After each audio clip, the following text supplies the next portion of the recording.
Ciao tutti, and today is gonna be exciting because sometimes I take a photo and I have already an editing in mind, but then by the time I go on the computer, boom, it's all gone very foggy. Maybe it's just because I'm getting too old, and that's why I started using an app called Snapseed to edit my photos on the go. My name is Stefano, and in this video I'm gonna show you how to edit a photo with a urban style to take it from here to there, and I'm gonna do that with Snapseed. Here it is. So let's get straight into that.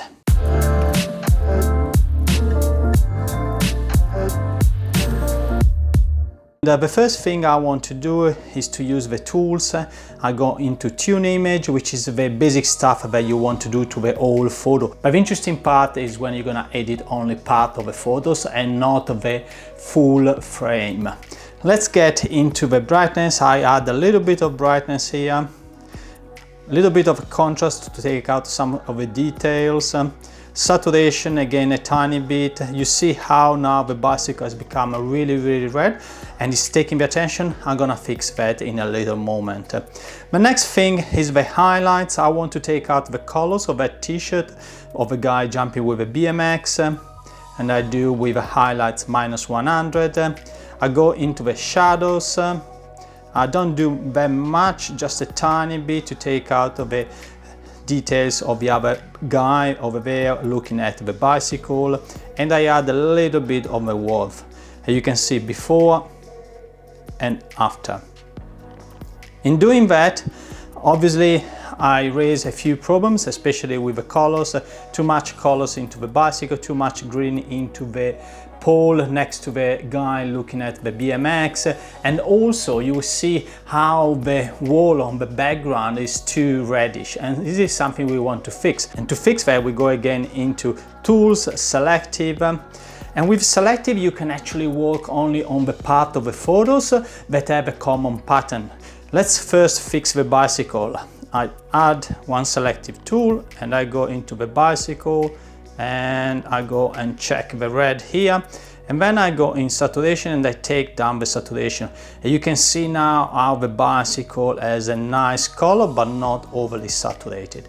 I want also to take down the green and the bricks colors on the background, and to do that again I add another selective tool. I go here on the green, I go into saturation and I take down saturation to -100, and another one again to the other green over there, and let's fix that.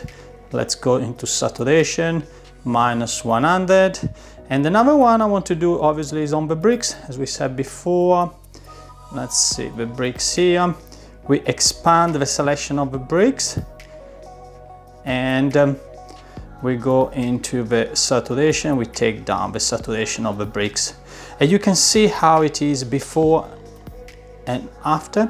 So you don't have any more the distraction of that saturated color, so something you don't want to have in your photo. Otherwise the attention goes to the saturated colors instead of your subject, which is the action in this photo of a guy jumping and the other person looking at him. Okay, I think we have fixed that here. So we go to another tool I wanted to show you, that is the brush, and I go with the dodge and burn to give more light to the people that create my subject. In this case, the guy jumping on the BMX, the other guy here also looking at him. It's a subtle change, but it absolutely makes the difference in the photo. And look now, before and after, before and after. You see how your attention goes to the brightest part of the photo and therefore to these two guys. We can add a tiny bit also into the red bicycle, because I like this triangle between the two people and the bike into the bottom. Let's do that, but only +5. Again, before and after, before and after. I think we have finished with that here. So we go to the last tools that I want to add. Actually, another couple of tools I want to add.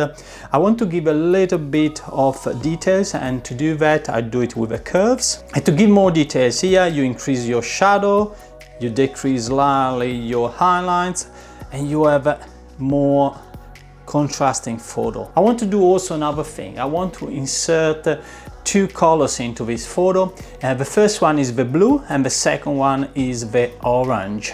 And because it gives a little bit more to my urban photo, and to do that you can increase, for example, the shadows with the blue and the highlights with the orangish. And let's do that. So if we want to do the shadow with the blue, we increase a little bit here and a little bit there. You see how the photo is becoming more bluish, more street, but you want to add also the orange. And to add the orange, what you do, you decrease the bluish into the highlights of your photo. And when you decrease the blue, what is going to happen is that the blue pixel is going to decrease into saturation and is going to allow to enter the opposite pixel into the color wheel, which is the orange. And we have the photo here. Let's see before and after, before and after. You see how it is more the street and urban photo compared to before. So let's accept that. And now let's see the change from the beginning to now. You see how the attention here is going to the guy jumping with the white t-shirt, but it's going also to the background because it's very brightish, and to the bicycles too. And now here we go into this triangle of the three objects that create my subject. The last thing I want to do is to give more luminosity only on the left side instead of the right side where I have all of my stairs. And let's do that again with a tune curve.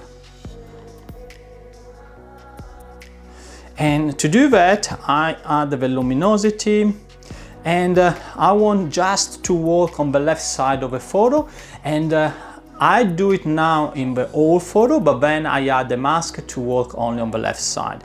Very easy. I add a little bit more of luminosity, and here it is. You see how I'm increasing only in the midtones, but also the highlights and the shadows get affected. But you can see straight away how the left side of my photo is much brighter. Okay, let's do this. And now you see that the photo is okay, but the attention is going a little bit everywhere. So let's try now to put the attention more into our subjects, and to do that, I go on this little tool where I see the layers that I have done in my editing. I do view edits, I do into the curves, and I select the brush here.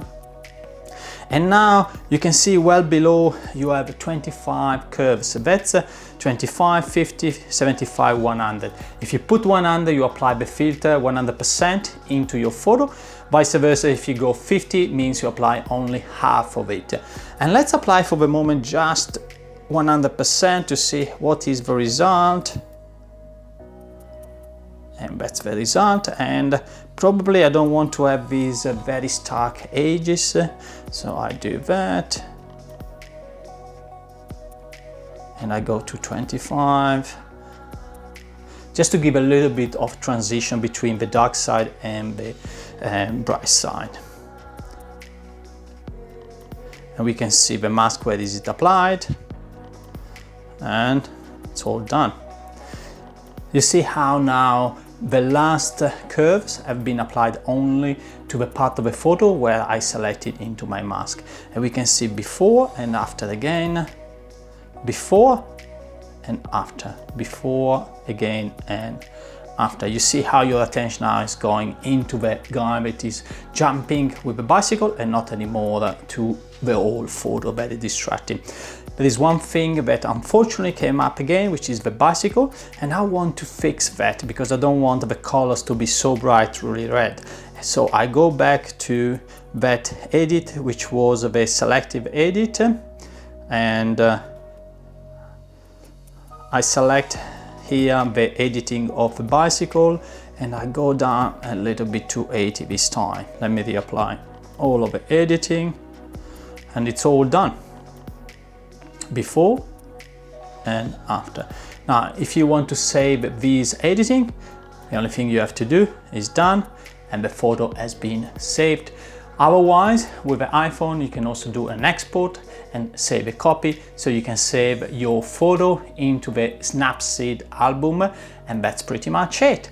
I hope you enjoyed this video, and let me know if you'd like to have more videos about Snapseed. It's a tool that I absolutely love, and honestly I'm using it more and more into my photography. I see you in the next video.